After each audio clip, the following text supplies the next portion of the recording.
Barry. I chair the Digital Archives Trust, and this is the governance arm of the Hawke's Bay Knowledge Bank. With me today is Barry Cole, who is another member of the Trust, and Rachel Johnson, who does much of the day-to-day work around the Knowledge Bank and has a very good and very familiar, and is very familiar with the day-to-day working of the Knowledge Bank. This is for questions you may have later. I'd like to elaborate on aspects of the Knowledge Bank which make it unique and, I believe, an essential Hawke's Bay community historical resource. When the question time comes, and I'm certainly going to leave time for that, Barry will be able to address matters relating to funding in particular, and Rachel about operational matters. Now, you've seen, or will be able to look at, the rather legalistic bones of the request we're making of you today and how we operate. I thought it would be quite helpful if I just put a little bit of meat on those bones by addressing the question as to what is a digital archive and why I think, or we think, we need a digital archive in Hawke's Bay. You'll all know that photographic material, pictures, printed material, film, video, voice recordings, all deteriorate in their natural surroundings. They all do. Can't do anything about it. And if you're going to keep these in an archived situation, then you've got to have very, very strict physical parameters, temperature, humidity, safety from flood, fire, whatever, and also safety from natural disasters. But all of these materials can be transcribed into digital information, and digital information, compared to these other ways, is relatively easily stored. It can be made accessible to anyone with a computer, and so it is a way of introducing the open access philosophy where just about anyone who wants to know things can get very good, very able access to it. The digital material, however, has got to be stored and maintained in a reliable place, and this costs money, and it's got to be run by people who know what they're doing, and there also have to be in multiple geographic sites to minimise the risk of natural disasters and loss of the information. Now, the Hawke's Bay Knowledge Bank has achieved all of these things. We do have our backup digital archives in Auckland and in Hastings and in Palmerston North. So we've achieved most of these goals of where to keep the material, how to keep it maintained in a digital format, and the matter is then to get it in a situation where people can get onto the computer and access it. Now, another unique feature of the Knowledge Bank and the digital facilities available is that it is an interactive system, so that you can get onto the website of the Knowledge Bank, you can look at a piece of material there, whether it's a photograph, a piece of written material of historical interest, and you can actually add a comment to this, so that it is not only interactive, but it's a sort of a living document, and it's also a community input type document. So you can do all of these things. Now, the important thing about that, of course, is the data manager has made sure that you can put comments in, but you can't alter the basic data, which has been authorised, is known to be correct, and so that these things are opinions and they're known to be that. So it's, in a sense, it's a bit like Wikipedia. So far, there have been 258 collections have been received by the Knowledge Bank, so there's big interest in families wanting to share their history. But as a measure of how much work is required, only 71 of these so far are online, so there's a lot of work to be done. Oral interview is a particular feature of the Knowledge Bank activities. The Ballantyne Room at Stonycroft is adapted, especially soundproofed and so on for these purposes. But because of the frailty of some of the interviewees, interviews are often conducted at home. We've got volunteers who go out and speak to elderly people in their home, comfortable environment where they can freely interact, and we can preserve the oral history for ever, as it were. 103 oral histories have been taken so far. Now, all of these different forms of information will be cross-indexed in order to maximise the value of the historical record. So if you've got a voice recording, of course, you can index it with other things that may be on the file. All of these different forms, yes. Now I think this outline indicates a huge amount of work that needs to be done and is being done by volunteers, and there are currently 35 regular volunteers as part of our organisation. However, a core nucleus of non-volunteer staff is essential for the ongoing development of the Knowledge Bank, including freeing up the volunteers to concentrate on their core tasks. That's why we're asking for financial assistance from the Regional Council and other local authorities. I'm going to stop there and leave time for questions. Thank you, Mr. Chair. And thank you. Okay, so any questions? A bit of information there. Councillor Belford. Yes, just to have a question about whether you've looked, there are a number of companies in Hawke's Bay that have been very successful in the digital space. Have you identified or looked at them as funding sources from a corporate sponsorship standpoint? It would seem to me that there's some really logical folks out there who are doing well, thank you. And this should be a very logical kind of thing for them to support. Have you made any overtures to the corporate world?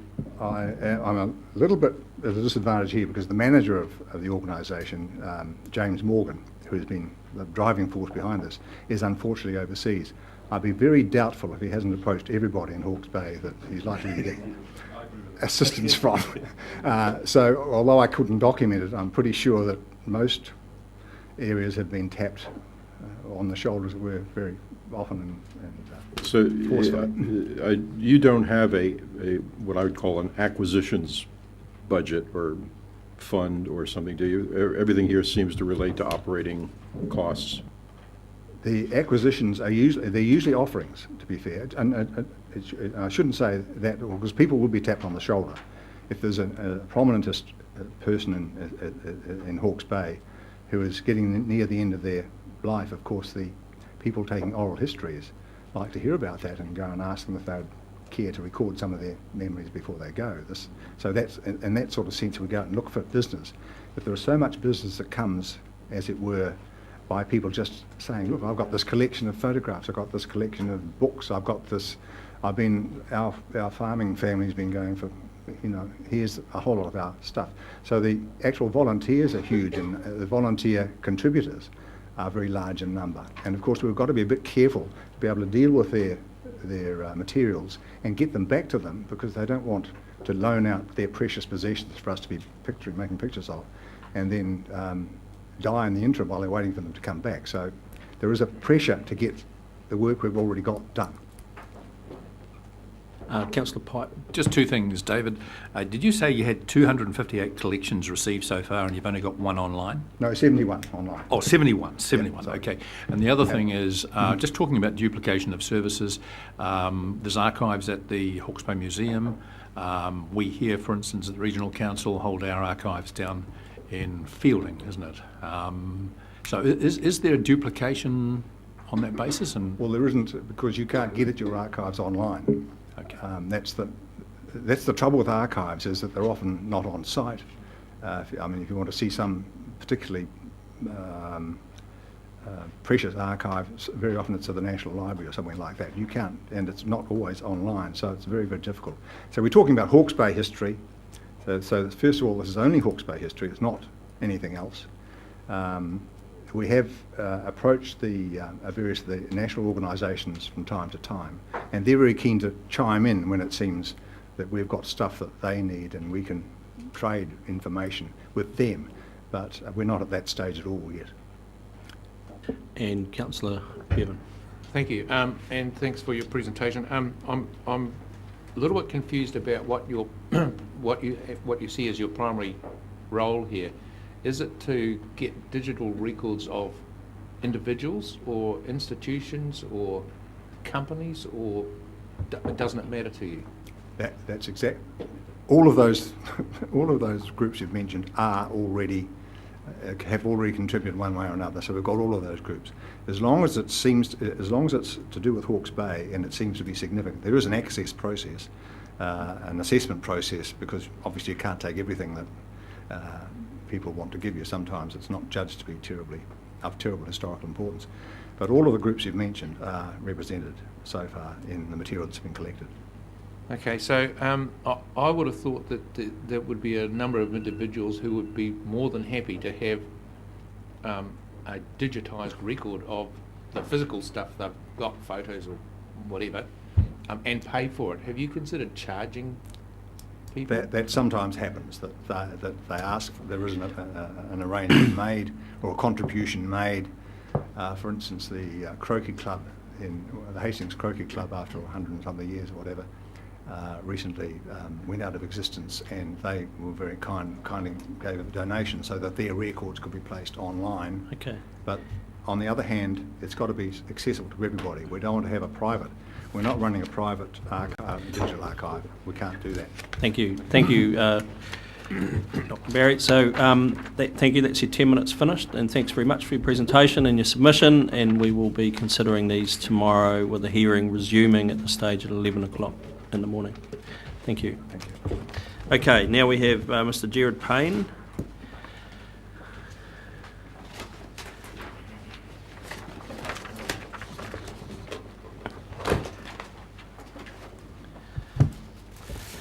Good morning and welcome, Mr. Payne. Good to see you again. And thank you for your submission. Just to remind you that we're not here to talk about Ruataniwha Water Storage Scheme as such. It's possibly the environmental flows that may or may not eventuate if the scheme goes ahead. So just to remind you that we're not here to talk about Ruataniwha as such. Thank you. 10 minutes. Thank you.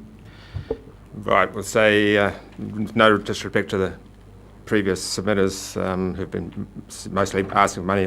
My thrust of my submission is to actually save your money, save ratepayers' money. So anyway, I'm not allowed to talk about the REACH RWSS, but this is that's my main beef with the majority of you councillors. So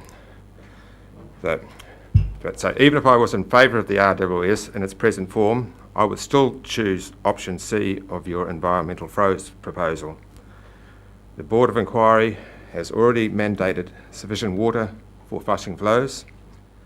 If those flows prove not to be enough, or water is needed for other environmental projects, then the scheme should be providing that water at no cost to ratepayers.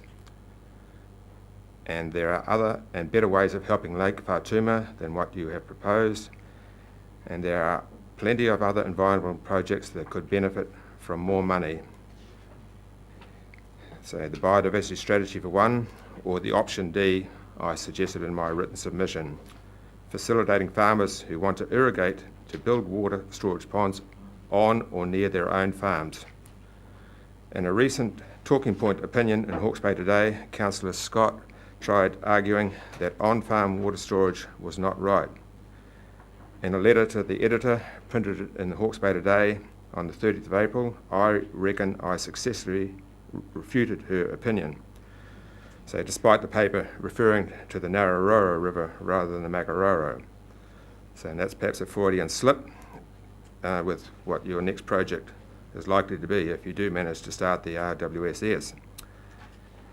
So in the letter I pointed out that there are plenty of farmers in the South Island who use on-farm storage quite successfully and without ratepayer money, and they're happy to pay $40,000 per hectare to flood production land. So then, at a Rotary Club meeting in Waipakarau last year, Andrew Newman declared there was no plan B. I know that in your eyes I'm not as important as him, but I declare that you need to send Andrew Newman on his way and start looking at plans B, C and Well, or hang D. on, let's stop there. You're having a go at staff. We've had this discussion before, Mr. Payne, a couple of times over previous years. So just keep your thoughts respectful at least, please. I'm sorry, I didn't think that was too disrespectful, but anyway, point taken.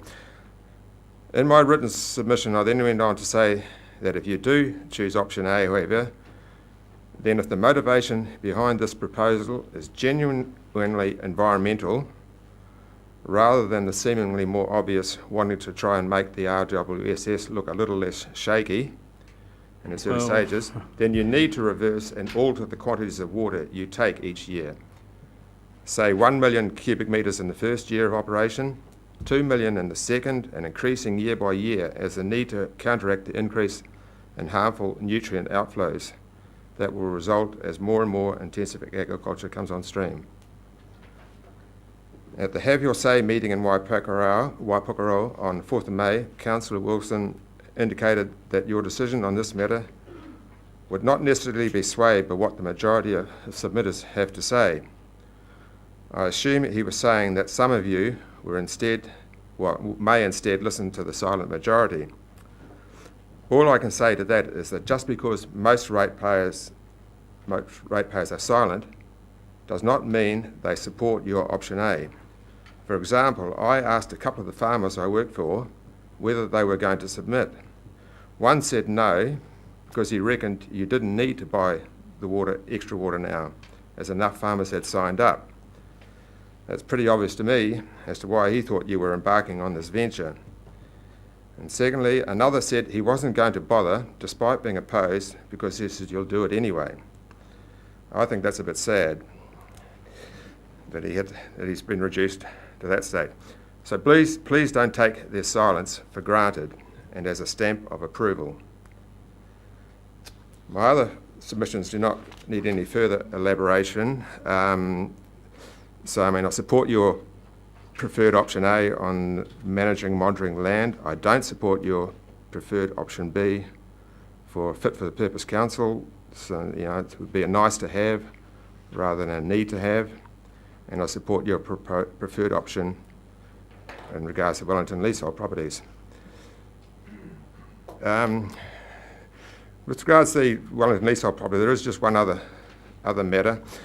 At the time of the public consultation on whether or not to invest the $80 million of ratepayer money in the RWSS, a number of submitters, including myself, told you that you had made a mistake by selling revenue-producing assets and revenue streams from other assets to invest money into a risky and speculative venture. Well, hang on. That's already been done. You're traversing old ground, Mr. Payne, and So, your views are your own, and you're entitled to hold them and share them, but not in this forum. All right.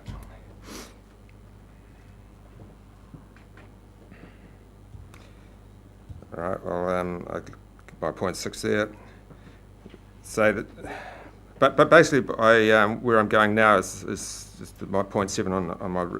There's a chance that very high that it won't be long before you would be asking us ratepayers for an increase over and above the $64 million or less that you have left. So I would like you councillors to publicly state that should any of you get re-elected later this year, you would instead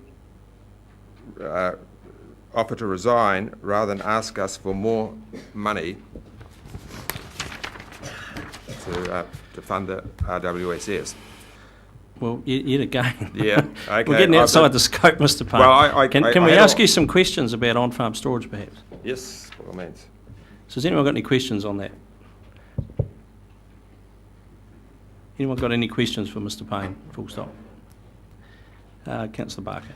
I've got a question. It seems to me that from the reading the submissions here, that the overwhelming majority are opposed to the proposal to buy $36 million extra water and prefer option C. Do you think this council should follow the lead of this overwhelming majority of submitters? Yes. And if the council doesn't, what do you think would be the public perception of the council's decision?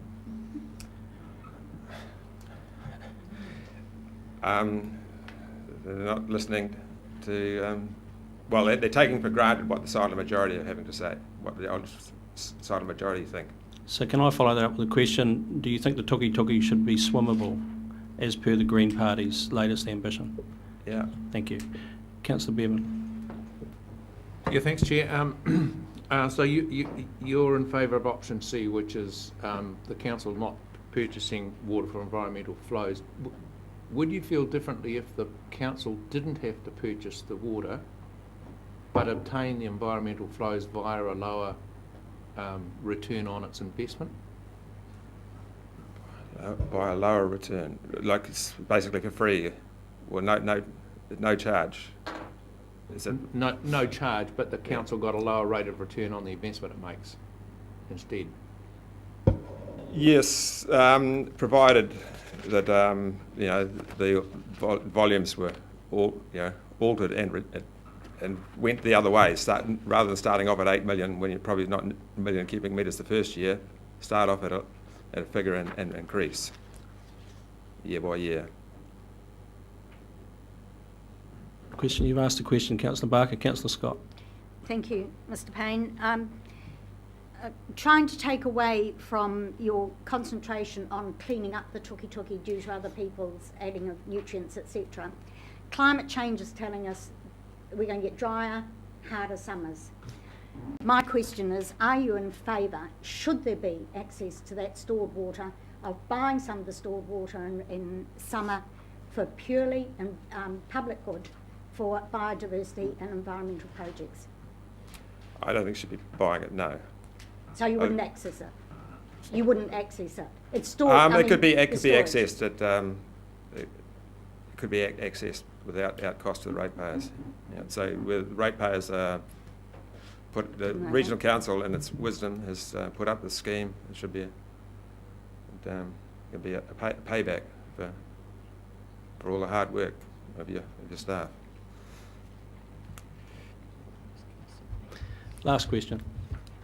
We haven't run out of time yet. Given that there was Richard Nixon who coined the phrase silent majority, who's to know what the so-called silent majority actually thinks? I guess that's the powers that be pluck whatever they like out of, you know. But as I said, the couple of examples I gave of people who have not submitted, who are opposed to this. Thank you, that's useful. Thank you, Mr. Payne. Thank you for your presentation, and we'll be deliberating on this tomorrow. Thank you. Resuming at 11. Thank you. Okay, next we have Bernie